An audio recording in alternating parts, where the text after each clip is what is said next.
இன்னும் பிரச்சனைய எப்படிலாம் சமாளிக்கலாம், இன்னும் பொய்யெல்லாம் எப்படி மறைக்கலான்னு பிளான் போடுறாங்க நம்ம மயிலோட அம்மா. டைம் பார்த்து முழுசா நடந்தாச்சு, இன்னும் முக்காடு எதுக்கு அப்படிங்கிற மாதிரிலாம் கோமதி வந்து கோவமா, ஆக்ரோஷமா கத்திட்டுருக்காங்கங்க. அந்த டைம் உங்க பொண்ணே உங்க வாயால ஒத்துக்கிட்டாங்க. நீங்க என்னங்க இன்னும் பொய் மேல பொய்யா அடுக்கிக்கிட்டு இருக்கீங்க. இப்ப கூட உங்க உண்மைய ஒத்துக்கிற மாட்டீங்கல்ல அப்படிங்கிற மாரிலாம் சொல்றாங்க. உடனே கதிர் சொல்றாங்க, எல்லா உண்மையும் எங்களுக்கு தெரிஞ்சிருச்சுங்க. நீங்க ஏன் இப்படிலாம் பண்ணிக்கிட்டு இருக்கீங்க அப்படி மாரி சின்ன பையன்லாம் விட்டு பேச விடாதீங்க அப்படிங்கிற மாரி வந்து மயிலோட அம்மா சொல்றாங்கங்க. ஒரு வழியா மயிலோட அப்பாவும், அம்மாவும் ஒத்துக்கிட்டாங்க. சம்மந்தி நீங்க பேசுங்க சம்மந்தின்னு சொல்லிட்டு நம்ம மயிலோட அப்பா போய் நமக்கு சரவணோட அப்பாட்ட பேசுறாங்க. போதும் நிறுத்துங்க அப்படிங்கிற மாரி, இனிமே நான் தான் பேசுவேன். இன்ன வரைக்கும் எல்லாரும் பேசுனீங்க. நான் அமைதியா இருந்தேன்ல. இப்ப நான் பேசுறேன். எல்லாரும் அமைதியா இருங்க அப்படிங்கிற மாரிலாம் நம்ம சரவணோட அப்பா சொல்லல. ஏங்க இப்படி பொய் சொல்றீங்க? நான் என்ன 12வது படிச்ச பொண்ண கெட்ட மாட்டேன் நான் சொன்னோம். டிகிரி படிச்சிருக்கோம்னு நாங்க சொன்னோமா?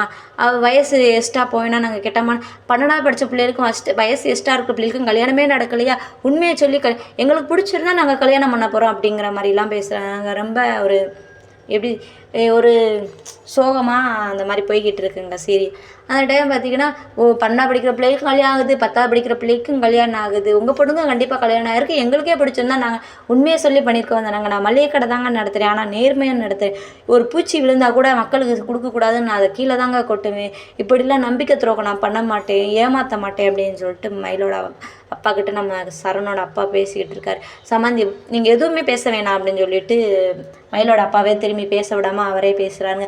என் பையனுக்கு நான் நல்ல வாழ்க்கைய அமைச்சு குடுப்பேன்னு நம்பிக்கிட்டு இருந்தேன். இப்போ சீட்டு கட்டு மாரி என் பையனோட வாழ்க்கை சரிஞ்சு போயிருக்கு. நான் என்ன சொல்லுவேன்னு எனக்கே ஒண்ணும் புரியல அப்படிங்கிற மாரி வந்து சோகமா இன்னைக்கு மயில் ஃபோட்டோவையும் நம்ம சரவணன் ஃபோட்டோவையும் போட்ட மணிக்கு சீரியல் முடிஞ்சிருச்சு. நாளைக்கு என்ன நடக்குது நாளைக்கு பார்க்கலாம்.